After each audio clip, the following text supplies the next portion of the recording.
अस्सलाम वालेकुम students, learner, friends. तो आज हम चलते हैं जनाब अपने नए टॉपिक की तरफ। दूसरा चैप्टर था जनाब फर्स्ट बायोलॉजी का। कौन सा चैप्टर नाम था? Biological molecule. और उसके एक नए टॉपिक को डिस्कस करने जा रहे थे और वो नया टॉपिक था जनाब किसका? लिपिड्स का। हमने पीछे प्रोटीन्स के टॉपिक को खत्म किया, उस पर लेक्चर्स दिए और आज आपने नया टॉपिक शुरू किया, वो है लिपिड्स का। पहले तो हम बात करते हैं जी लिपिड्स होते क्या हैं।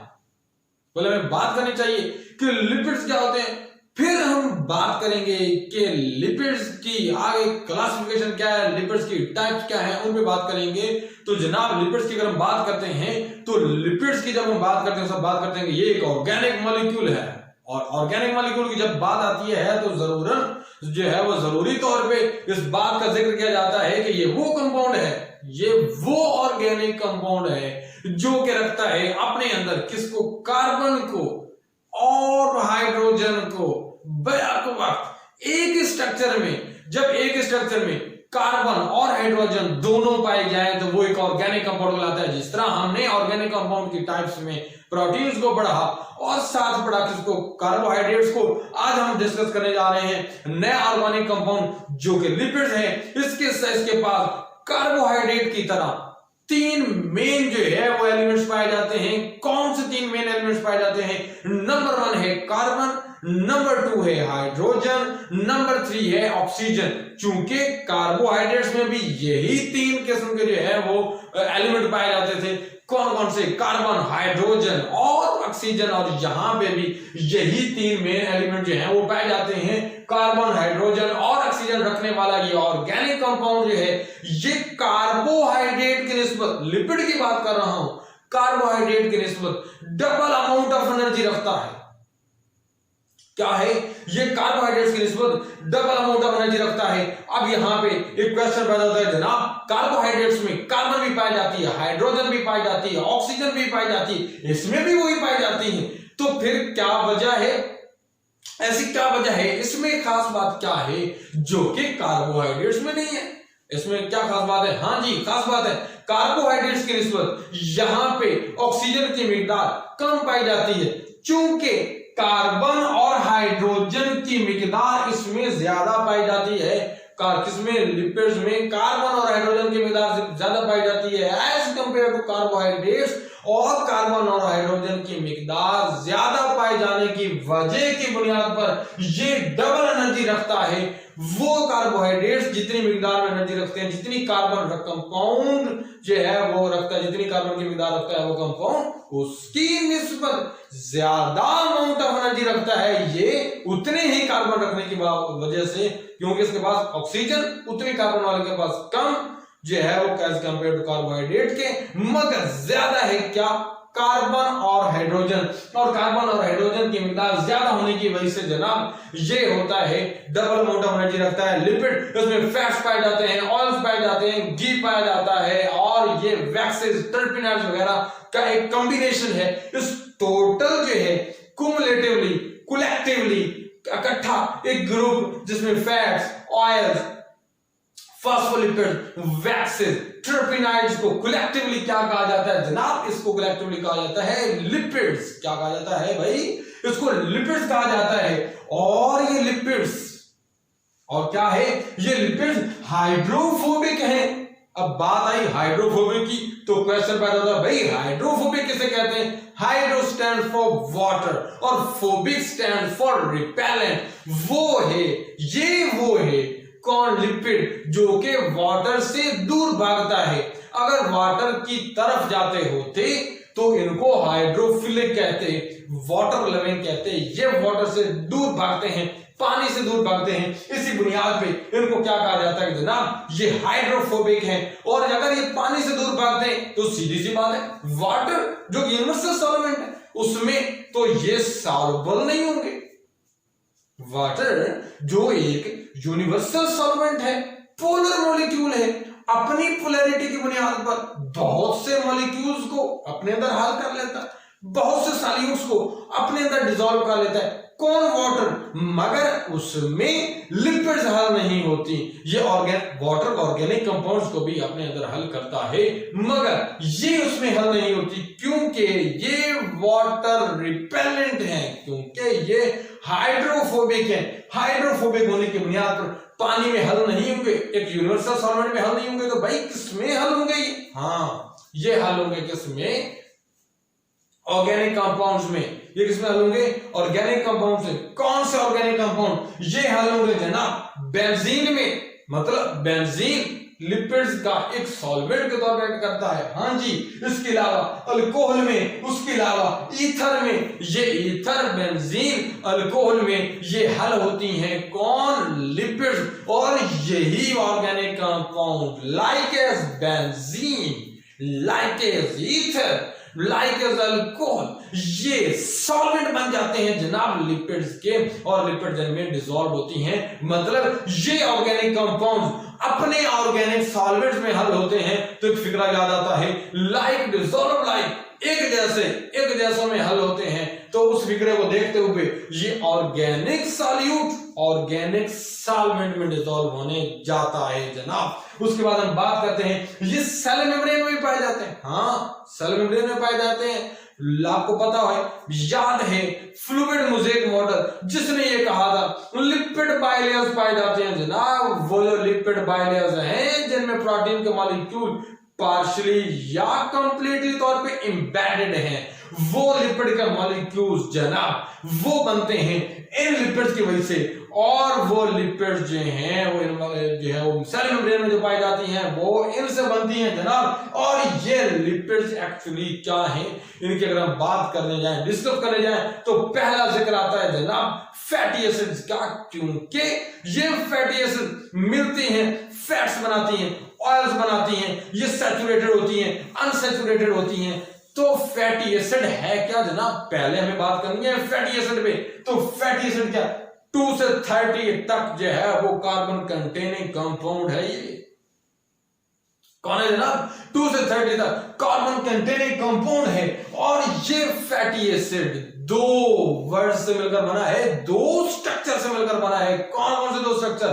एक जो है वो एसिडिक ग्रुप है, एसिड से निकला है ये एसिडिक ग्रुप, और ये एसिडिक फंक्शनल ग्रुप। और हम जानते हैं जनाब कि फंक्शनल ग्रुप किसे कहते हैं? फंक्शनल ग्रुप एक एटम है, ग्रुप ऑफ एटम है, बॉन्ड है, एक एलिमेंट है, या डबल बॉन्ड है, या ट्रिपल बॉन्ड है, जो किसी स्ट्रक्चर में शामिल होता है, किसी कंपाउंड में शामिल होता है, उसकी खासियतों को चेंज कर देता है, उसके नाम को चेंज कर देता है, उसकी कैरेक्टरिस्टिक्स को चेंज कर देता है। That will be called as functional group. That will be called as functional group. वो क्या कहलाता है जनाब? फंक्शनल ग्रुप है। और यहां पे ये फंक्शनल ग्रुप कौन है जनाब? Carboxylic acid. हाँ, COOH जी, COOH रखने वाला एक एसिडिक फंक्शनल ग्रुप के साथ नाम से पहचाना जाने वाला ये कार्बोक्सिलिक एसिड फंक्शनल ग्रुप जो है ये मिलता है साथ R ग्रुप के। किसके मिलता है जनाब? R ग्रुप के मिलता है। R कहते हैं अल्काइल को। अल्काइल कब बनता है जनाब? जब भी किसी अल्केन में से किसी भी हाइड्रोजन से, किसी भी कार्बन से एक हाइड्रोजन रिमूव कर दी जाए तो वो उस अल्केन का अल्काइल ग्रुप बनता है। फर्ज किया एक कार्बन वाली मीथेन है, ये मैंने बनाई है, एक कार्बन वाली मीथेन है जनाब, इसमें से एक हाइड्रोजन रिमूव कर दिया जाए, मतलब ये कुछ यूं बने, इस मीथेन का रेडिकल बन जाए, ये बन जाएगा CH3, जो कार्बन अपनी टेट्रा वैलेंसी की बुनियाद पर 4 बॉन्ड बनाता था, वही एक बॉन्ड मिसिंग रखता है, ये रेडिकल है। ये अब एक और बॉन्ड बनाने की तरह ही बताता है कि यहाँ पे एक कोई और जुड़ सकता है, वो एटम हो, ग्रुप ऑफ एटम हो, वो उसके साथ जुड़ सकता है जनाब। ये अल्काइल ग्रुप कहलाएगा। मीथेन है तो मीथेन से अल्काइल बनेगा तो मिथाइल बनेगा, जो है मीथेन है उससे इथाइल बनेगा। प्रोपेन है 3 कार्बन वाली तो उससे प्रोपाइल बनेगा। 4 कार्बन वाली ब्यूटेन है तो जनाब उससे ब्यूटाइल बनेगा। 5 कार्बन वाली पेंटेन है उससे पेंटाइल बनेगा। 6 कार्बन वाली हेक्सेन है तो उससे हेक्साइल बनेगा। मतलब ये है कि नंबर ऑफ कार्बन की बुनियाद पर हम उसे अल्काइल ग्रुप को तरतीब देते हैं। वो नंबर ऑफ कार्बन की बुनियाद पर जो है वो अल्काइल ग्रुप जुड़ता है किसके साथ? फैटी एसिड, कार्बोक्सिलिक एसिड के साथ, और वो कार्बोक्सिलिक एसिड के साथ मिलकर बनाता है एक फैटी एसिड। हाँ जी, बिल्कुल आपने समझा, सही समझा। क्या समझा आपने कि अल्काइल ग्रुप सिंगल बॉन्ड रखने वाली कार्बन चेन जो है वो अल्केन है, अगर उसमें जो डबल बॉन्ड आ जाए तो वो अल्कीन है, अगर उसमें कोई ट्रिपल बॉन्ड आ जाए तो अल्काइन है। मतलब ये है, मैं ये कहना चाहता हूं जो बिल्कुल जो आप सही समझ रहे हैं वो क्या समझ रहे हैं जी, बिल्कुल सिंगल बॉन्ड रखने वाली है हाइड्रोकार्बन जो है वो एक सैचुरेटेड है, जबकि हम बात करते हैं अगर डबल बॉन्ड की तो वो एक अनसैचुरेटेड है। मतलब हाइड्रोकार्बन सैचुरेटेड भी है, अनसैचुरेटेड भी है। तो फिर जब यहां पे उन हाइड्रोकार्बन को अल्काइल की शक्ल में इसके साथ एसिडिक फंक्शनल ग्रुप के साथ अटैच करेंगे तो वो फैटी एसिड तो है, हाँ, मगर वो फैटी एसिड दो तरह की हो सकती है, सैचुरेटेड हो सकती है, वो अनसैचुरेटेड हो सकती है। सैचुरेटेड फैटी एसिड जो है वो हमारे पास मिसाल जो है उसकी एग्जांपल जो है वो घी है। सैचुरेटेड फैटी एसिड जो है वो सॉलिड इन नेचर होती है जनाब रूम टेम्परेचर पे, और जो अनसैचुरेटेड फैटी एसिड होती है जनाब वो लिक्विड में होती है, और जो अनसैचुरेटेड फैटी एसिड है वो फ्रीजिंग टेम्परेचर पे भी जो है वो क्या है, सॉलिडिफाई नहीं होती, क्रिस्टलाइन शक्ल में नहीं आती, लेकिन ये क्रिस्टलाइन शक्ल में चली जाती है जनाब कौन, ये सैचुरेटेड फैटी एसिड जो है। इस तरह मिसाल लेते हैं घी की, जो घर में बड़ा होता है वो फ्रीज कर जाता है सर्दियों में, जबकि ऑयल की बात करें तो वो सर्दियों में भी फ्रीज नहीं करता है। तो पता चला अब यह है कि अगर डबल बॉन्ड पाया जाता है तो वो क्या है, अनसैचुरेटेड फैटी एसिड है। अल्केन ग्रुप में और अल्काइल रेडिकल में डबल बॉन्ड पाया जाता है तो वो अनसैचुरेटेड है, सिंगल बॉन्ड पाया जाता है तो सैचुरेटेड है। मतलब ये हुआ कि हम घी की हाइड्रोजनेशन करें, घी एक सैचुरेटेड है, और उसकी हाइड्रोजनेशन करें तो वो ऑयल जो है उसका नाम क्या, अनसैचुरेटेड जो है वो ऑयल है, और उसकी हाइड्रोजनेशन करें उसमें मजीद ऐड करें तो वो घी बन सकता है, हाइड्रोजन की एडिशन के नतीजे में वो बन सकता है जनाब। अब हम बात करते हैं कुछ सैचुरेटेड फैटी एसिड की मिसाल देते हैं जिसमें जनाब लॉरिक एसिड, और हाँ बात करता हूं कि फैटी एसिड जो है वो सैचुरेटेड फैटी एसिड जो है उनका मेल्टिंग पॉइंट अफेक्ट करता है उनकी नंबर ऑफ कार्बन की प्रेजेंस पर, कार्बन की तादाद बढ़ती जाएगी तो मेल्टिंग पॉइंट जो है वो बढ़ता जाएगा। उनको तोड़ने के लिए हमें ज्यादा एनर्जी दरकार होगी, उनको मेल्ट करने के लिए हमें ज्यादा एनर्जी दरकार होगी। ये जनाब सैचुरेटेड फैटी एसिड की बात कर रहा हूं। अभी देखते हैं कैसे, देखिए लॉरिक एसिड है, ये किससे हासिल होता है जनाब, कोकोनट ऑयल से हासिल होता है, ये गिरी के ऑयल से हासिल होता है जनाब। इसमें कार्बन की तादाद पाई जाती है 12 और इसका मेल्टिंग पॉइंट है जनाब कितना, 44। इसका जनाब नंबर ऑफ कार्बन क्या है, वो 12 है, और इसका जो मेल्टिंग पॉइंट है वो जनाब 44 डिग्री सेंटीग्रेड है। अभी हम देखते हैं मेरिस्टिक एसिड, मेरिस्टिक एसिड की बात कर रहे हैं जनाब, वो बटर फैट है, बटर फैट से हासिल होती है, और इसमें कार्बन की तादाद जो है वो 14 है, और मेल्टिंग पॉइंट इसका बढ़ के 58 डिग्री सेंटीग्रेड पे चला गया जनाब।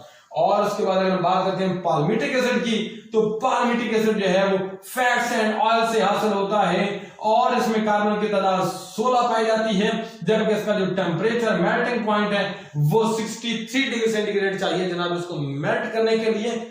जबकि स्टीरिक एसिड जो है, ये स्टीरिक एसिड की बात करें, यह भी फैट्स एंड ऑयल से हासिल होता है, कार्बन की तादाद बढ़ के हो गई 18 और मेल्टिंग पॉइंट भी बढ़ के हो गया 70 डिग्री सेंटीग्रेड। आप देख सकते हैं जनाब यहाँ में 4 एग्जांपल्स दिए हैं आप लोगों के सामने, lauric, myristic, palmitic, stearic. Carbon की तादाद 12, 14, 16, 18। देखिए टेम्परेचर मेल्टिंग पॉइंट भी बेहतरीन जो है वो बढ़ रहा है। कैसे, पहले में लॉरिक एसिड में कार्बन की तादाद 12, मेल्टिंग पॉइंट 44, मेरिस्टिक में कार्बन की तादाद 14, melting point 58 degree centigrade, palmitic acid में नंबर ऑफ कार्बन 16 है तो जनाब मेल्टिंग पॉइंट 63 है। हाँ जी 63 है। अब आगे देखते हैं स्टीरिक एसिड, उसमें मेल्टिंग कार्बन नंबर की जो है वो तादाद, कार्बन की तादाद 18 और मेल्टिंग पॉइंट इसका 70 डिग्री सेंटीग्रेड पे पहुंच गया।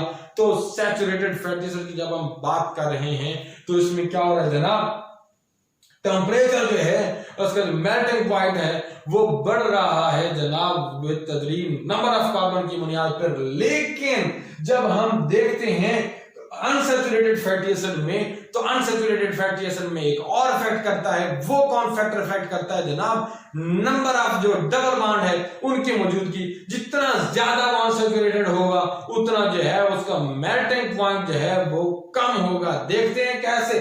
पहली मिसाल दे रहा हूं ओलिक एसिड की। ओलिक एसिड में कार्बन की तादाद कितनी है जनाब? 18।